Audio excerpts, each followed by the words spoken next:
No prior project of mine or project since has been as viral or dramatic as the Dormont CoronaChoir, which blossomed into Dormont Arts and gave the parking pad its legs. The common theme throughout is, throughout all three projects, is none of them exist without a community who was willing to help. This is the meme. This is the easy part.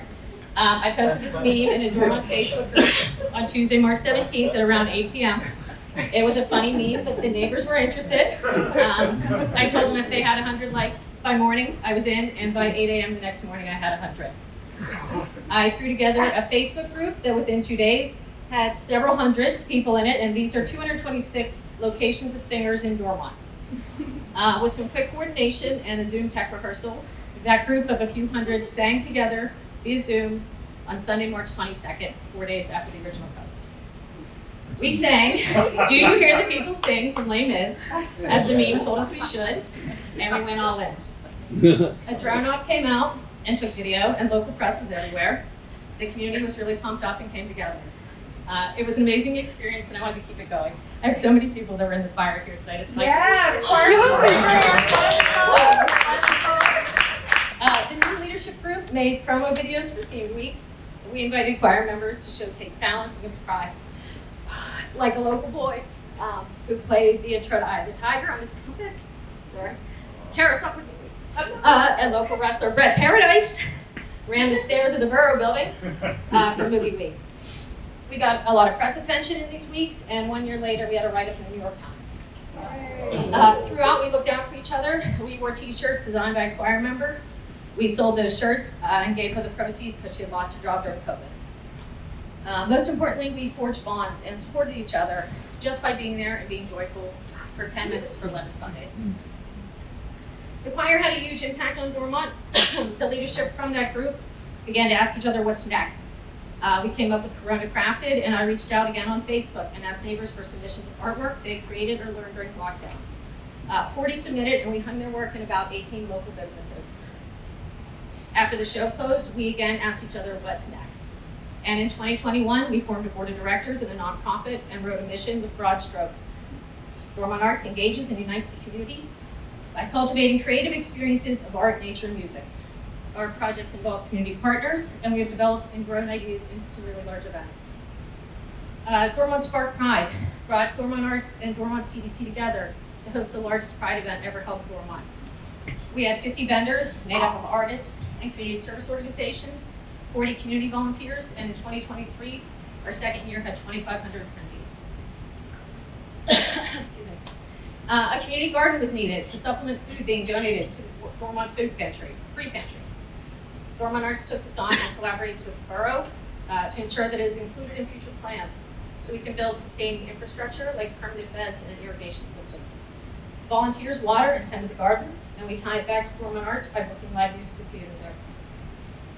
This year, we worked with Greater Pittsburgh Arts Council to present Art on the Walls, in which neighborhood volunteers curated an art show of regional artists to show their work in the Dormont Borough building. We hosted a community day at the exhibit where children and families could view the work and participate in art projects based on the works of the artists being shown. Most recently, we hosted Art in the Park in Dormont Park and curated live music, art vendors, and community member design installations. So Kara, who's in here tonight, designed this huge blanket fort for storytelling and a quiet space. And Kara Lewis, another Dormont neighbor, built this park monster out of the playground. Parking Pad had started as parties in our yard with live bands.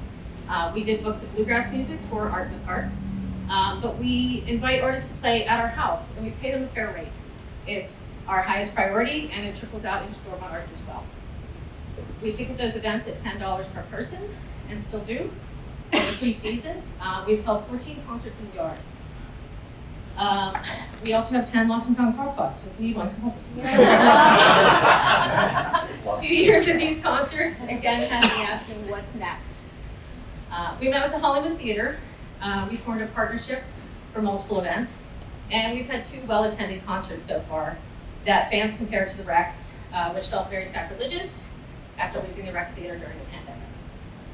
The Hollywood has had a recent ownership change. Row House Cinemas bought them. But the new owners are welcoming us back for a November show, which you can buy tickets from me tonight. In the spirit of providing more music for Dormont and forging further community bonds, we're now working with the Dormont VFW.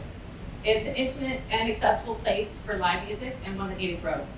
We have 4 concerts booked there this winter, and we have partnerships with Dormont Arts, Dormont CDC, and with neighborhood businesses, and are always looking for new ways to partner with them. We began to build press relationships and business partnerships that would be mutually beneficial. I used my press portfolio built during the choir days to get attention for the parking pad, and we built a relationship with Flood City Music Festival. And then our yard was nominated for Best Music Venue in the Suburbs. and it continues to grow. We make space for others and have inexpensive artists and nonprofit booths at our events. We look for ways to involve other people in Dormont. We sell ads that we run as slides on the movie screen, and it includes partners that we work with in the neighborhood, like Back Alley Brewing and a taqueria that sells food in Milwaukee. We give back to our local and global neighbors. We hold fundraising events for people doing important work, like an individual who was feeding Ukrainian refugees in Belarus, and for KMFK, a local harm reduction organization. We ran a ridiculous dunk tank that raised $500 for Dormont Historical Society, and held at Narcan training in the community at Dormont Library. We have growth plans for both Dormont Arts and the parking pad, with more festivals and concerts, public art, lots of arts classes and workshops, but most importantly, community involvement. We'll continue to foster relationships with Dormont businesses and nonprofits. The choir is gone, but it makes me cry every time I talk about it, so yay. Bring it back? Yes. All right, come see me. Thank you.